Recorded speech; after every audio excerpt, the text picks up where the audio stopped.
कहानी सुनो में लीजिए सुनिए प्रेमचंद की लिखी कहानी मेरी पहली रचना। वाचन समीर गोस्वामी का है। उस वक्त मेरी उम्र कोई 13 साल की रही होगी। हिंदी बिल्कुल न जानता था। उर्दू के उपन्यास पढ़ने लिखने का उन्माद था। मौलाना शरर, पंडित रतननाथ सरशार, मिर्ज़ा रुसवा, मौलवी मोहम्मद अली हरदोई निवासी उस वक्त के सर्वप्रिय उपन्यासकार थे। इनकी रचनाएं जहां मिल जाती थीं, स्कूल की याद भूल जाती थी और पुस्तक समाप्त करके ही दम लेता था। उस जमाने में रेनॉल्ड के उपन्यासों की धूम थी। उर्दू में उनके अनुवाद धड़ाधड़ निकल रहे थे और हाथों हाथ बिकते थे। मैं भी उनका आशिक था।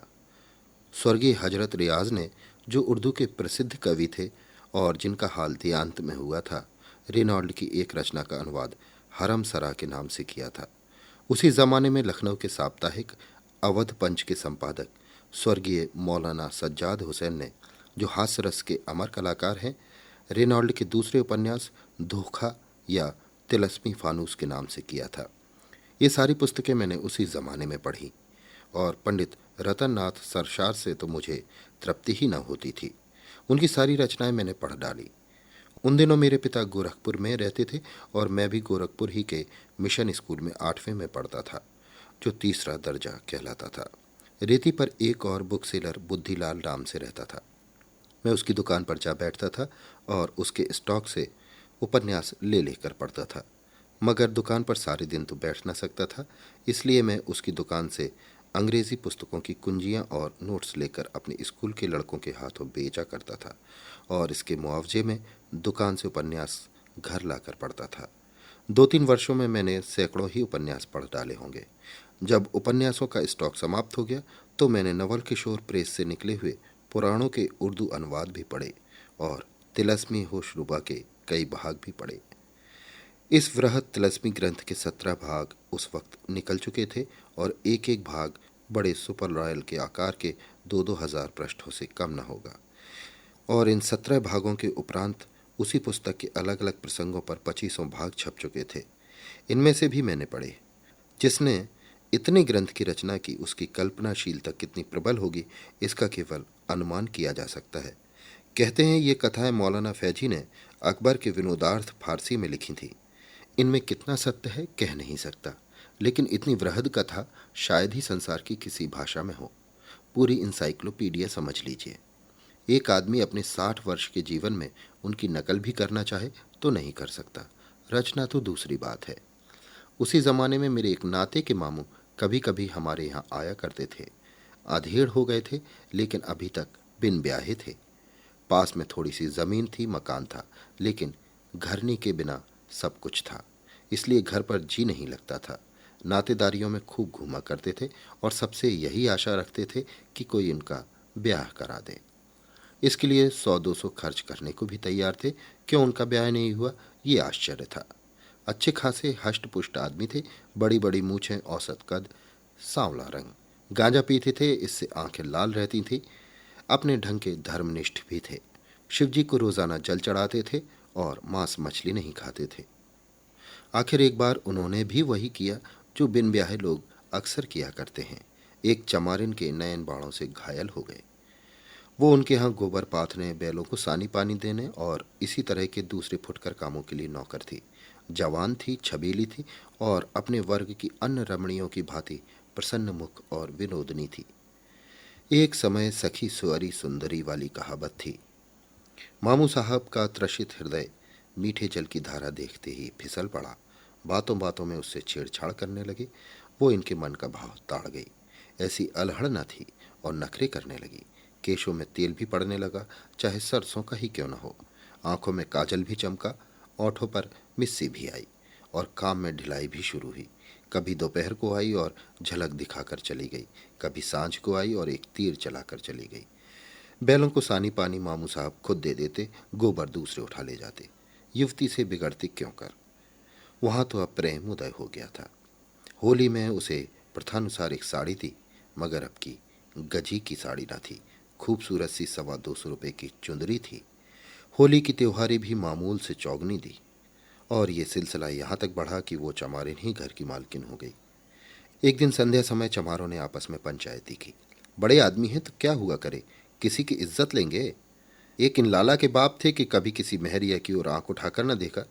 हालांकि ये सरासर गलत था। और ये कि ये हैं कि नीच जाति की बहु बेटियों पर भी डोरे डालते हैं। समझाने बुझाने का मौका न था। समझाने से लाला मानेंगे तो नहीं, उल्टे और कोई मामला खड़ा कर देंगे। इनके कलम घुमाने की तो देर है। इसलिए निश्चय हुआ कि लाला साहब को ऐसा सबक देना चाहिए कि हमेशा के लिए याद हो जाए। इज्जत का बदला खून ही चुकाता है, लेकिन मरम्मत से भी कुछ उसकी पड़ौती हो सकती है। दूसरे दिन शाम को जब चंपा मामू साहब के घर में आई तो उन्होंने अंदर का द्वार बंद कर दिया। महीनों के असमंजस और हिचक और धार्मिक संघर्ष के बाद आज मामू साहब ने अपने प्रेम को व्यवहारिक रूप देने का निश्चय किया था। चाहे कुछ हो जाए, कुल मरजात जाए, बाप दादा का नाम डूबे या उतराए। उधर चमारों का जत्था ताक में था ही। इधर किवाड़ बंद हुए, उधर उन्होंने द्वार खटखटाना शुरू कर दिया। पहले तो मामू साहब ने समझा कोई आसामी मिलने आया होगा, किवाड़ बंद पाकर लौट जाएगा। लेकिन जब आदमियों का शोरगुल सुना तो घबराए। जाकर किवाड़ों की दराज से झांका। कोई 20-25 चमार लाठियां लिए द्वार रोके खड़े किवाड़ों को तोड़ने की चेष्टा कर रहे थे। अब करें तो क्या करें, भागने का कहीं रास्ता नहीं, चंपा को कहीं छिपा नहीं सकते। समझ गए कि शामत आ गई। आशिकी इतनी जल्दी गुल खिलाएगी ये क्या जानते थे। नहीं, इस चमारिन पर दिल को आने ही क्यों देते। उधर चंपा इन्हीं को कोस रही थी। तुम्हारा क्या बिगड़ेगा, मेरी तो इज्जत लुट गई। घर वाले मूंड काट कर ही छोड़ेंगे। कहती थी कभी किवाड़ बंद न करो, हाथ पांव जोड़ती थी, मगर तुम्हारे सिर पर तो भूत सवार था। लगी मुंह में कालिक की नहीं। मामू साहब बेचारे इस कूचे में कभी ना आए थे। कोई पक्का खिलाड़ी होता तो 100 उपाय निकाल लेता। लेकिन मामू साहब की तो जैसे सिट्टी पिट्टी भूल गई। बरौठे में थर थर कांपते हनुमान चालीसा का पाठ करते हुए खड़े थे। कुछ न सूझता था। और उधर द्वार पर कोलाहल बढ़ता जा रहा था। यहाँ तक कि सारा गांव जमा हो गया। बामन ठाकुर कायस्थ सभी तमाशा देखने और हाथ की खुजली मिटाने के लिए आ पहुंचे। इससे ज़्यादा मनोरंजन और स्फूर्तिवर्धक तमाशा क्या होगा कि एक मर्द एक और औरत के साथ घर में बंद पाया जाए, फिर वो चाहे कितना ही प्रतिष्ठित और विनम्र क्यों न हो। जनता उसे किसी तरह क्षमा नहीं कर सकती। बढ़ई बुलाया गया, किवाड़ फाड़े गए और मामू साहब भूसे की कोठरी में छिपे हुए मिले। चंपा आंगन में खड़ी रो रही थी। द्वार खुलते ही भागी, कोई उससे नहीं बोला। मामू साहब भागकर कहाँ जाते। जानते थे कि उनके लिए भागने का रास्ता नहीं है। मार खाने के लिए तैयार बैठे थे। मार पड़ने लगी और बेभाव की पड़ने लगी। जिसके हाथ में जो लगा, जूता, छड़ी, छाता, लात, घूसा, सभी अस्त्र चले। यहाँ तक कि मामू साहब बेहोश हो गए और लोगों ने उन्हें मुर्दा समझकर छोड़ दिया। जब इतनी दुर्गति के बाद वो बच भी गए तो गांव में नहीं रह सकते और उनकी ज़मीन पट्टीदारों के हाथ आएगी। इस दुर्घटना की खबर उड़ते उड़ते हमारे यहाँ भी पहुंची।